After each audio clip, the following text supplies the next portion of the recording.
Okay, so a few things happened since last time I posted the video. So first thing is I renamed the channel. This channel. So I decided to name this channel My Odd Story, and the reason for that is like it used to be Simple Social, and I don't want it to be associated with the company anymore because I'm posting completely different content. It has nothing to do with what I'm doing for a living in my business. So I decided to call it My Odd Story, and the reason why is because I was thinking about it, right? So we all have different stories. Everybody's story is unique. Just ask them. Everybody has a unique story that's completely different from anybody else, and it's incredible. So I have my own unique story, right? When I moved to the United States, I was 19-year-old kid who came without knowing English by myself without any money. So I moved here and I started my journey, and I ended up, first being a musician, then I managed a boy band, and I'll tell you more about it at some point. And then I went into promoting music. I became very successful. I'm blessed with this. God blessed me with that. So I became very successful with promoting music and building businesses this way. Then I opened a company called SoundMe, which is, the biggest influencer marketplace in the world now. And now I'm doing YouTube. So I think like my story is very odd, and I succeeded against all odds. Like, I shouldn't have probably, and it would be, it's a miracle that I'm where I'm at, and it's all because of God, my hard work, my, people who I've met along the way, but I didn't know anybody when I came. So that's cool. So I'm renaming this channel to My Odd Story. And I think like at somebody in their 30s trying to become a YouTuber, this is pretty odd too.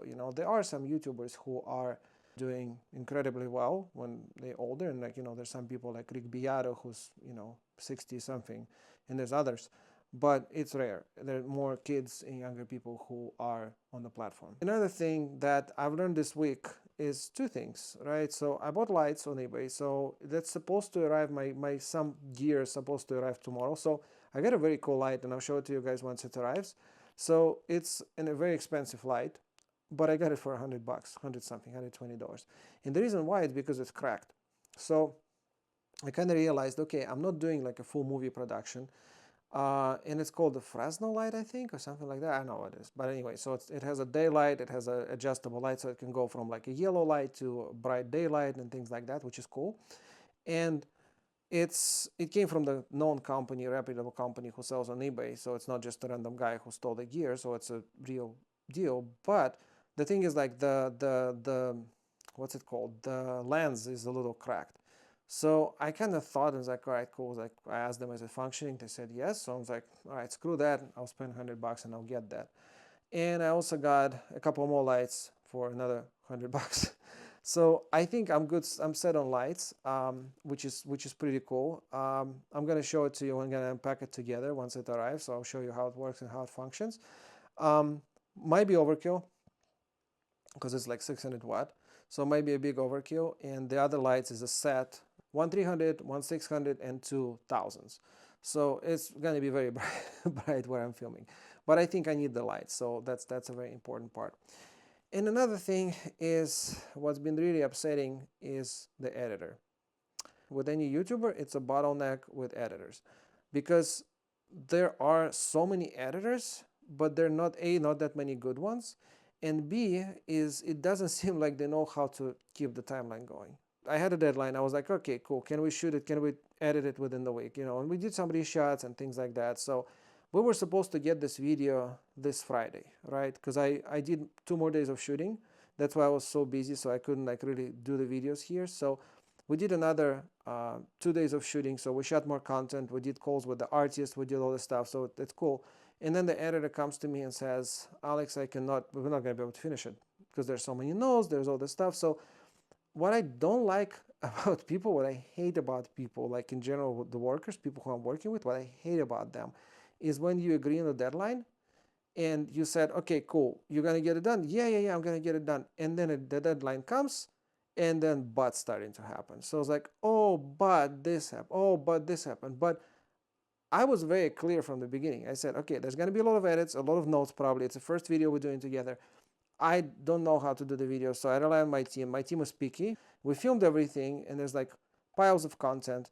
I get it. It's like, took a while to upload. I get it. It took a while to refilm and add things and change things and add the voiceovers and things like that.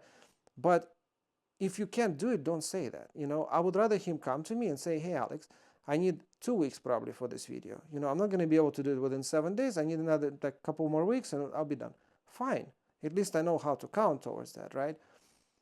But in this case, it's like, oh yeah, I can do it within 7 days. I'm so great. Amazing, do it. Oh, but, annoying as fuck.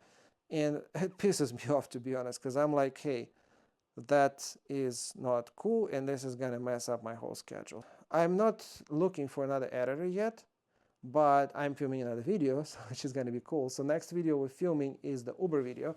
So basically we were kind of brainstorming on this for a while and I'm filming it this Saturday. So basically the idea here is I have an app called SoundMe, which is, Creator Marketplace, and I kind of want to like embed it a little bit in that video. So basically what we're doing is I'm driving an Uber, and actually I'm going to be driving Uber for real, so I downloaded the app and everything. So I'm driving an Uber and I'm picking up random passengers, and I tell them, hey, download my app, SoundMe, participate in the campaign, like post a TikTok if you're on TikTok or Instagram or YouTube, whatever, post a video, and I'll pay you $1 for each view. So I don't know how it's going to play out, but I think it's going to be really, really fun. I hope I'm going to get like 3, maybe 4 or 5 people out of it. So that would be cool. And then we're going to try to figure out how to edit it and how to make it happen. But I'm already like 2 videos in advance. Like, I have 2 videos already going to be shot and I have none edited. So, and it's starting to be really frustrating to me. I'm going to keep telling you about my journey, about what's going on. I hope I'm going to be able to get something done within the next week or so. I have all these ideas, I want to put out all this content, but I have nothing to put out. So hopefully he's going to edit it and hopefully he's going to do a good job, but we'll see, and I'm going to keep you guys posted.